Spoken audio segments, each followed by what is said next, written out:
वित्त रहित शिक्षा नीति को समाप्त करने को लेकर सरकार गंभीर नहीं है और आप लोग लगातार धरना प्रदर्शन बिहार के अलग अलग जिलों में कर रहे हैं, तो क्या कहना चाहेंगे आप? ये वित्त रहित शिक्षण संस्थानों के साथ शोषण की पराकाष्ठा है और बिहार सरकार के नज़रिए का जो अगर वर्णन किया जाए तो ऐसा प्रतीत होता है कि बिहार सरकार शिक्षा को जड़ से समूल नष्ट करने की साजिश रच रही है। मैं पूछता हूँ, राजकीय डिग्री कॉलेज बिहार के सभी पंचायत में खोली जाएगी, ब्लॉक स्तर पे कॉलेजें स्थापित की जाएंगी और जो पहले से इस्टेब्लिश है, जहाँ science, arts, commerce, lab, library, सारी व्यवस्थाएं, तो सरकार उसको अधिग्रहित करे ना।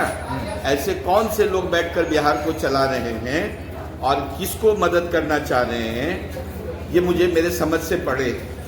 अब हम लोग तो 2 साल के अंदर सेवानिवृत्त होने जा रहे हैं और ऐसे परिस्थिति में जो हमारा अनुभव है, अभी मैं मिसाल के तौर पे आपको बता दूं, तिलका मांझी भागलपुर विश्वविद्यालय में प्रभारी कुलपति कार्यरत है, जिनके ऊपर 2 विश्वविद्यालय की जिम्मेदारी है और उसके बावजूद भी तिलका मांझी भागलपुर विश्वविद्यालय में जो वित्त रहित कॉलेज के शिक्षक हैं, वह सेशन को नियमित करने में जी जान लगाए हुए हैं और सेशन नियमित भी चल रही है। वैसे परिस्थिति में जो अंगीभूत इकाइयों में जो शिक्षक कार्यरत हैं और उनको अंचल में भेजना कहीं से भी उचित नहीं है।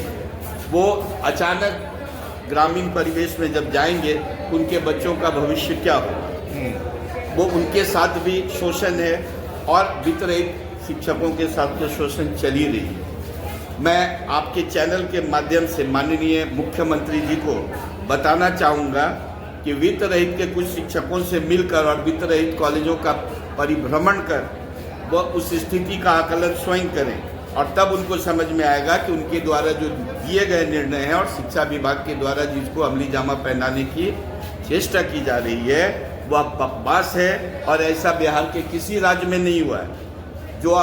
जो प्रयोग बिहार सरकार करना चाह रही है वह पूर्णतया असफल रहेगी। कुछ कल्याण नहीं होने वाला है आप लोगों का? हम लोगों का कल्याण की बात जहाँ तक है, सरकार के पास मजबूरी है। बच्चे हमारे पास हैं, हमारे कॉलेज में पढ़ रहे हैं। न्यू एजुकेशन पॉलिसी में हम 5th सेमेस्टर से 6th सेमेस्टर की ओर बढ़ रहे हैं। एक पूरा जमात जो शिक्षा प्राप्त कर रहा है वो वित्त रहित महाविद्यालयों में ही प्राप्त कर रहा है और ऐसे में शिक्षा मंत्री हों या गृह मंत्री के चार्ज में माननीय मुख्यमंत्री हों, सारे लोगों को मैं बता रहा हूँ कि आके आकलन कर ले, एक रिपोर्ट ले ले और उसके बाद में अगर उनको लगता है कि उनके राजकीय डिग्री कॉलेज खोलना उचित है तो उनको भगवान ही बचाए। और ये जान लीजिए कि जो परिस्थितियाँ बन रही है बिहार के अंदर, वित्त रहित शिक्षक संस्थानों में कार्यरत लोग एक बहुत बड़े आंदोलन की तैयारी करेंगे और ये लोग सड़क पर आएंगे और बहुत सारे समस्याओं को उत्पन्न करेंगे। क्या सम्राट चौधरी के डिसीजन से नाराज हैं? खुश होने की तो कोई बात ही नहीं है। जो भी निर्णय उन्होंने लिया है वह अकल्पनीय है, उसकी कल्पना नहीं की जा सकती है। साहब, जब पहले ही से आपके पास इतने सारे अच्छे अच्छे कॉलेज पड़े हैं बिहार के अंदर, तो फिर आप राजकीय डिग्री कॉलेज नदी के किनारे किसी हाई स्कूल में खोलने की क्या आवश्यकता है? वहाँ 12-13 बच्चे ही एडमिशन ले रहे हैं, बच्चे नहीं जा रहे हैं, तो उनको समझ में नहीं आ रही है कि इनका निर्णय गलत है। मैं अपने अंदाज से और जो घटनाएं घट रही है, अब हम लोग भी अपने सेवानिवृत्ति के कगार पर पहुँच चुके हैं। वहाँ उनसे बहुत ज़्यादा नौकरी की उम्मीद नहीं करते हैं, लेकिन आने वाला पीढ़ी जो इस कॉलेज में काम कर रहा है, अगर उसके साथ न्याय नहीं की जाएगी तो जोरदार आंदोलन सड़कों पर होगी, लोग सड़कों पर आएंगे। पूरे बिहार की अगर बात करें तो 224 एफिलिएटेड कॉलेज हैं, तो क्या लग रहा है कि इन लोगों को जीते जी मार दिया सरकार ने? अरे साहब, आप समझिए ना कि सरकार ने विधानसभा में संकल्प लिया कि बच्चों को, शिक्षकों को फेल पास के आधार पर वेतन तय किया जाएगा। उसमें भी क्या किए, कटौती करके आधा वेतन कर दिए। माननीय मदन मोहन झा जो उन्होंने जो नीतियां बनाई थी वो चाहिए। बिहार को नई शिक्षा नीति नहीं चाहिए।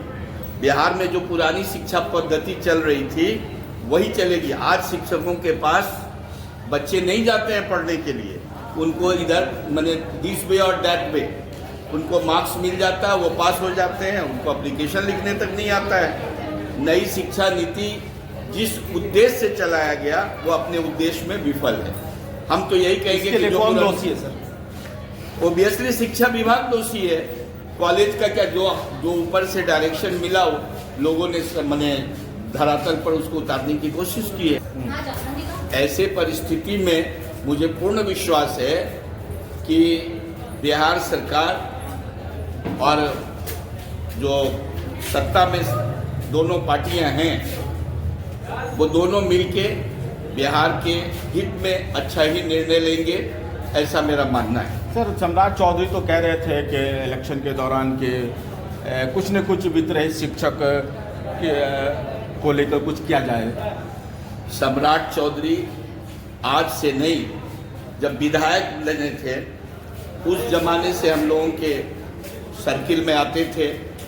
वो भागलपुर भी आते थे, भागलपुर में भी मिले। उनके गांव के कुछ उनके जो बड़े भाई हैं, हम लोगों के मित्र हैं, उनके माध्यम से भी जो बिहार में जो शिक्षा जगत में जो व्यापक परिवर्तन करने की चेष्टा की जा रही है उसमें कहीं न कहीं आमूलचूल परिवर्तन करने की आवश्यकता है। नहीं तो जो विभिन्न जिलों में लोग हैं, ये सरकार की अलोकप्रियता बढ़ेगी और आने वाले दिनों में सरकार के साथ कोई नहीं रहेगी। क्या आप कहना चाह रहे हैं सर? हम कह रहे हैं इसको, ये जो राजकीय डिग्री कॉलेज का जो निर्णय वो अविलंब वापस लें, क्योंकि ये बिहार सरकार और पैसे की बर्बादी है। मिश्रा साहब, न्यूज़ 21 से बात करने के लिए बहुत बहुत शुक्रिया आपका। धन्यवाद।